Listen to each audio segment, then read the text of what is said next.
என்று யாராவது பேசுவாங்களா? இந்த கட்சி பேசுமா? என் இறைக்கு முன்னாடி என் மொழியில் வழிபாடு அப்படின்னு இந்த கட்சி ஏதாவது பேசியிருக்கா? இது என் நிலம், என் வளம், என் மண்ணின் வளம், என் மக்களுக்கானது என்று இது பேசுமா? என் மலையை அறுக்காத என் தாயின் மார்புன்னு கத்துமா? மண் அல்லாத என் தாயினுடைய நதிங்கிறது என் பூமி தாயின் ரத்த நாளங்கள், அதை சிதைக்காதேன்னு இது பேசுமா? தம்பி, நீங்க தான் கேள்வி எழுப்புறீங்க. ஏதாவது இந்த கட்சி பேசுமா? ஏதாவது என் நிலம், என் வளம், என் மக்களின் நலன், எதையாவது பேசுமா? அந்த அவங்க கட்சி வாக்குக்கு காசு கொடுப்பாங்க, வாக்கை பற்றி கவலைப்படுவாங்க. நான் மக்களின் வாழ்க்கையை பற்றி கவலைப்படுவோம். அவங்க ஓட்டை குறிவைப்பாங்க. நாங்க நாட்டை பற்றியே கவலைப்படுவோம், சிந்திப்போம். எங்களுக்கு அவங்களுக்கும் 1000 கிலோமீட்டர் தூரம் இருக்கு. அதனால அவங்க 3 பேருக்கும் போட்டி, எங்களுக்கு இந்த நிலத்தில் போட்டியே கிடையாது. அது சரியாதான் சொல்றாங்க. கட்சி தொடங்கும் போது 2010 இந்திய திராவிட கட்சிகளோடு எந்த காலத்திலையும் தேர்தல் உடன்படிக்கை இல்லைன்னு இதுவரை கடைபிடிக்கிற 4 தேர்தல் பொது தேர்தலை கடந்திருக்க 5வது முறையும் ஒரு அரசியல் இயக்கம் உலக வரலாற்றில், இந்திய பெருநாட்டின் வரலாற்றில், தமிழ்நாட்டின் வரலாற்றில் 4 முறை தோற்று, உள்ளாட்சி தேர்தலில் தோற்று, எல்லா இடைத்தேர்தலில் தோற்ற பிறகும் தோழாமல் 5வது முறையும் தனித்து 234 போட்டி போடுதுன்னா அது ஒரே ஒரு அரசியல் இயக்கம் தான் இருக்குது. நாம் தமிழர் கட்சி போடும். அது வேற கொள்கையில நிறைய தூரம் இருக்குல்ல. நீங்க பெரியார் கொள்கை வழிகாட்டிங்கிறீங்க, நாங்க பிரபாகரன் கொள்கை வழிகாட்டிங்கிறோம், அயோத்தியாசர், ரெட்டமலை சீனிவாசன், MC ராஜாலாம் கொள்கை வழிகாட்டிங்கிறோம். நீங்க எங்க கொள்கைக்கும் உங்களுக்கும் 1000 கிலோமீட்டர் தூரம் இருக்கு. பெரியார் எந்த கொள்கையில் பெரியாரை ஏற்கிறீங்கன்னு கேட்டா நீங்க விலைக்கு சொல்லணும். தமிழை சனியன் என்று சொன்னதை இவர்கள் ஏற்கிறார்களா? தமிழை காட்டுமிராண்டி மொழி என்று சொன்னதை ஏற்கிறார்களா? தமிழ் படித்தால் ஒன்னத்துக்கு உதவாது, பிச்சையீடு கூட லாய்க்கப்படாதுன்னு சொன்னதை ஏற்கிறார்களா? தமிழ் சனியனை விட்டு ஒழியுங்கள் என்று சொன்னதை அவர்கள் ஏற்கிறார்களா? தமிழில் என்ன இருக்குது என்று கேட்டதை ஏற்கிறார்களா? சிலப்பதிகாரத்தை விபச்சாரி கதை என்று சொன்னதை அவர்கள் ஏற்கிறார்களா? தொல்காப்பியன் ஆரிய அடிமை, வள்ளுவன் பார்ப்பன அடிமை, இந்த வார்த்தைகள் எல்லாம் ஏற்கிறார்களா? பதில் இருக்கா? இது நல்ல கொள்கையா இருக்கு. அது நல்ல கொள்கையா இருக்கு. கொள்கை வேற, கூட்டணி வேற. எந்த கொள்கையை காப்பாற்ற நீங்கள் கூட்டணி வைக்கிறீர்கள் பெருமக்களே? எந்த கொள்கையை காப்பாற்ற கூட்டணி வைக்கிறீர்கள்? எந்த கொள்கையை காப்பாற்ற கட்சி தொடங்கினீர்கள்? கூட்டணி என்றால் அதே கொள்கை தேவையில்லை என்றால் திமுகவோட கூட்டணி, திமுக இணைந்து விடலாமே. கிளை கழகங்களா இருந்து ஏந்தீங்க. அதிமுக பிஜேபியோட கூட்டணினா அதிலே இணைந்து விடலாமே. தனித்த கட்சி எதுக்கு? அவன் ஹோல்சேல் டீலர், நீங்க சப் டீலரா? எப்படி? அவன் மொத்த வியாபாரி, நான் வாங்கி கூறு கட்டி வைப்பேன். இதா இங்க அரசியல் விடுதலைக்கு நிக்கிற பிள்ளைகள். நாங்கள் அரசியல் வியாபாரம் செய்ய வரல. 2க்கு ரொம்ப தூரம் இருக்கு, புரியுதுன்னு நினைக்கிறேன்.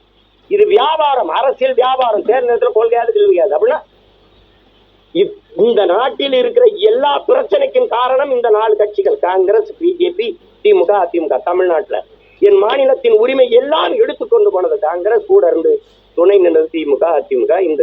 இந்த கட்சி இப்ப இந்த கட்சிகளோட திருப்பி போய் எந்த உரிமையை பெறுவ? எந்த உரிமையை கேட்ப? இப்ப உதாரணமா ஒண்ணு சொல்றேன்.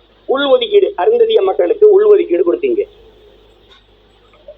சரி, இந்த மண்ணில் இருக்கிற எல்லாருக்கும் இடஒதுக்கீடு அவசியம் கொடுங்க. ஆனா நீங்க எடுத்துத்தானே கொடுத்துருக்கணும். பொதுப்பட்டியல் இருந்தானே எடுத்து கொடுத்துருக்கணும். பொருளாதார அடிப்படையில் பின்தங்கி 10 விழுக்காடு எங்க இருந்து வந்தது? அந்த மாதிரி வாங்கி தானே கொடுத்துருக்கணும்.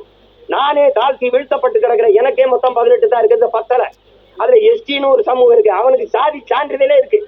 இந்த கடையில, ரேஷன் கடையில 10 கிலோ அரிசி இருக்குது. ஆனா குடும்ப அட்டை இருந்தா தான் அரிசி வாங்க முடியும்.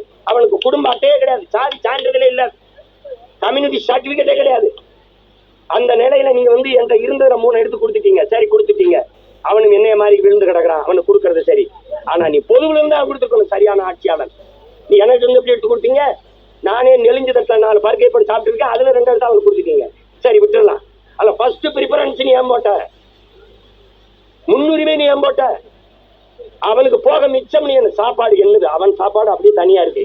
என் சாப்பாட்டுல அவர் சாப்பிட்டது போக மிச்சம் இருந்தா நான் சாப்பிடலாம் அப்படின்னு ஒரு விதி இருக்கு. ஒரு கல்லூரியில, ஒரு பல்கலைக்கழகத்துல 5 பேராசிரியர் வேலைன்னா SCA, SCA, SCA, SCAன்னு 4 போயிருது. SC அருந்ததி இருக்கு. கடைசியா ஒரு இடம் இருக்கு, அது ஆதி தமிழன் பறை இருக்கா, தேவேந்திரன் இருக்கா. அப்போ எப்படி இருக்குது பாருங்க. இத பற்றி யார் பேசுவா? ஏன் பேச முடியாது? இதை எதிர்த்து எவன் கொடுத்தாலும் அவன்கிட்டே போய் 2 சீட்டு 3 சீட்டுக்கு அவன் கூட்டணி வைக்கும் போது அந்த குரல் வலை நெரிக்கப்படுது. ஏன் என்ன மாதிரி பேச முடியல? பஞ்சமி மீட்புக்கு ஏன் பேச முடியல? 12 லட்சம் ஏக்கர் அது இருந்த அந்த ஆண்டான் அடிமை முறை, இந்த கூலி முறை எங்களுக்கு வருமா? இவ்வளவு கையிட்டு நிக்க வேண்டிய தேவை வருமா? சொல்லுங்க நீங்க. 12 லட்சம் ஏக்கர் வெள்ளக்காரன் கொடுத்தது, அவன் இன்னைக்கு பிரிட்டன்ல இருந்து தூக்கி வந்து கொடுக்கல, ஏன் நிலம் தான். ஆனா ஆண்டைகள்கிட்ட இருந்தது அந்த பறிச்சு இந்த வீழ்த்தப்பட்ட மக்களுக்கு கொடுக்கணும்டா, அவன் கஷ்டப்படுறான்டான்னு கொடுத்தான். அந்த நிலம் எங்க போ? அந்த நிலம் எங்க எங்ககிட்ட எங்க? அதை பத்தி ஏன் பேச முடியலன்னா, எவனவா ஆக்கிரமிச்சு வச்சிருக்கானா அந்த அதிகாரத்தின் கீழே போய் நம்ம 2 சீட்டு 3 சீட்டு கூட்டணி வைக்கும்போது பேச முடியல. நான் தானே உள்ள கூட்டிட்டு போறேன்னு நீங்க ஏன் பேச முடியல? இதுவரை வேங்கவே இல்லை, என்ன முடிவு வந்திருக்கு? இதுவரை என்ன வந்திருக்கு? எதை பற்றி உங்களால பேச முடியுது? சொல்லுங்க தம்பி. எல்லாத்தையும் விட்டுட்டு கூட்டணி வச்சு நீங்க சாதிக்க போறது என்ன தம்பி? வென்று உள்ள போய் போன பெருமக்கள் பேசியது ஒண்ணு சொல்லுங்க. மக்கள் பிரச்சனையை இந்த நாடாளுமன்றம் சட்டமன்றத்திற்குள்ள கூட்டணி வைத்து போய் பேசிய பெருமக்கள் ஒன்றே ஒன்று சொல்லுங்க. ஒன்றே ஒன்று. தமிழ்ல குடமுழுக்கு திருச்செந்தூர்லன்னா போய் நானும் எங்க அப்பன் மணியரசன் நின்று போராடி செய்ய வேண்டியது. அது வேண்டாம் வெறுப்பா செய்யணும். தமிழிலும் குடமுழுக்கு வந்த பிறகு கும்பாபிஷேகம் மாதிரி குடமுழுக்காது, நன்னீராட்டாகுது. அது நாங்க கத்துனோன்னா நன்னீராட்டாகுது. நன்னீராட்டுன்னு ஒரு சொல்ல இப்பதான் கத்துக்கிறான். என்ன கொடுமை இது? தமிழிலும் ஆப்பிரிக்கா, அமெரிக்கால, ஆஸ்திரேலியா, பிரான்ஸ்ல கேட்ட மாதிரி கால கொடுமை. மலேசியா நாட்டுல எங்கள் இறை முருகனுக்கு சொல்லும் போது தமிழ் கடவுள் முருகன், அவரு தமிழ் கடவுள. அப்ப சிவன் பெருமாள்லாம் என்ன கடவுள்?